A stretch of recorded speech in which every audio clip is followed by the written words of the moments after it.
Yo guys, welcome back. This evening we are going to be going over patch notes for update 1.2.6, where we're getting Void Erosion Purge level 30 and level 10 weapon cores, among other things. So stick with me and we'll get right into all the juicy details.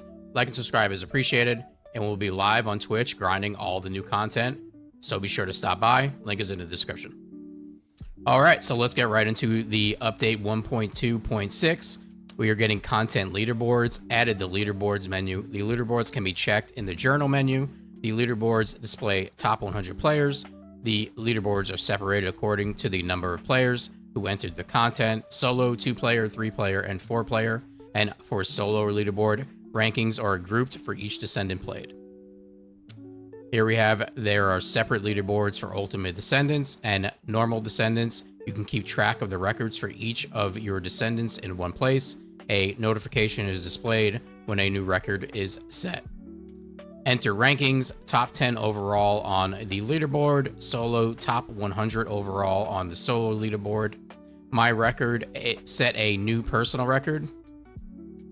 Void Erosion Purge leaderboard, added a leaderboard to Void Erosion Purge. The leaderboard can be checked on the Void Erosion Purge entry screen and the Void Erosion Purge results screen. The Void Erosion Purge leaderboard ranks players based on their cleared stages in time. The cleared stages take precedence over clear time. Clear time includes death penalty time. The Void Erosion Purge leaderboard is reset at the end of the season. The reset cycle for the Void Erosion Purge leaderboard may change in the future. And moving on to the crafting cores, added craft core. Cores can be crafted through Descendant. 3 cores of the same tier as the augmentation type and 1 core amplifier are used to craft 1 core of the next tier. Core amplifiers can be obtained from Void Erosion Purge. The higher the core tier, the more gold is required to craft it. If autocraft lower stages is checked when crafting a core, or all identical augmentation cores of a lower tier than the core to be crafted will automatically registered as materials and consumed for crafting. To use only cores that are 1 tier lower as materials, uncheck the auto craft lower stages checkbox. You could select the quantity to craft by moving the slider, and reducing the quantity deducts lower tier cores first as materials. The maximum quantity that can be crafted at one time is 300. And moving on to the Void Erosion Purge Zone Edition, new difficulties for Void Erosion Purge stages 21 to 30 have been added. The higher difficulty, the greater rewards you can obtain. We'll see about that. Public matchmaking is available stages 21, 25, 28, 29, and 30. Added core amplifiers to the reward for completing Void Erosion Purge, which is going to be what you're using to do the combining. In the Void Erosion Purge zone, attack is slightly amplified when using attributes that resonate with the Void attribute. Up to stage 20, the attack amplification effect was strong. From stages 21 onwards, the attack amplification effect gradually weakens. Okay. As you get closer to the final stage, the powerful influence of Void Erosion further reduces the skill's attack. Purify all eroded zones to protect Albion from the dangers of the Void. And now we have some laboratory improvements. You can now change the Vulgus level in the laboratory up to level 260. Cool, I guess.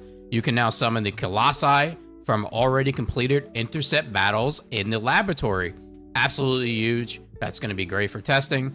You can set up and summon them in the laboratory settings, Colossus tab. Added a feature to view the damage you have inflicted in the laboratory. So basically a DPS meter, which is also very helpful.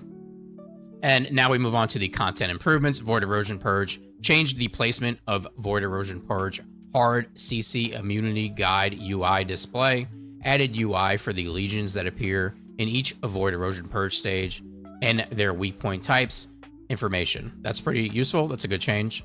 Support request bulletin. Expired support requests are now deleted immediately. The refresh button is now always displayed, even if there is no support requests. Weapons and modules.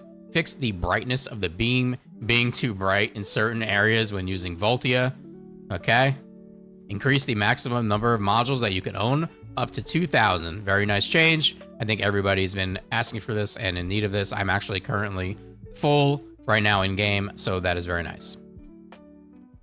For the UI UX, using tab now displays markers that differentiate elite enemies and common monsters. That is very helpful. Changed the HP bar color of elite monsters, also something very helpful. Added a marker to missions that can be played as public operations on Void Erosion Purge mission selection screen. One thing I don't see there that I think would be nice with the enemies is adding some kind of glowing outline to them, especially if they're going to put enemies in a dull area that are also dull colored. That could just be me. I'm kind of blind, but yeah. Change the UX so that the options to apply are now selected and applied on the core equip results screen. Improved invisibility by adding spaces between the core option and tier value. The core option tier values that were previously displayed in Arabic numerals in some languages are now displayed in Roman numerals. Added a hold time on the purchase button that applies when caliber is used immediately without moving to the shop while playing the game.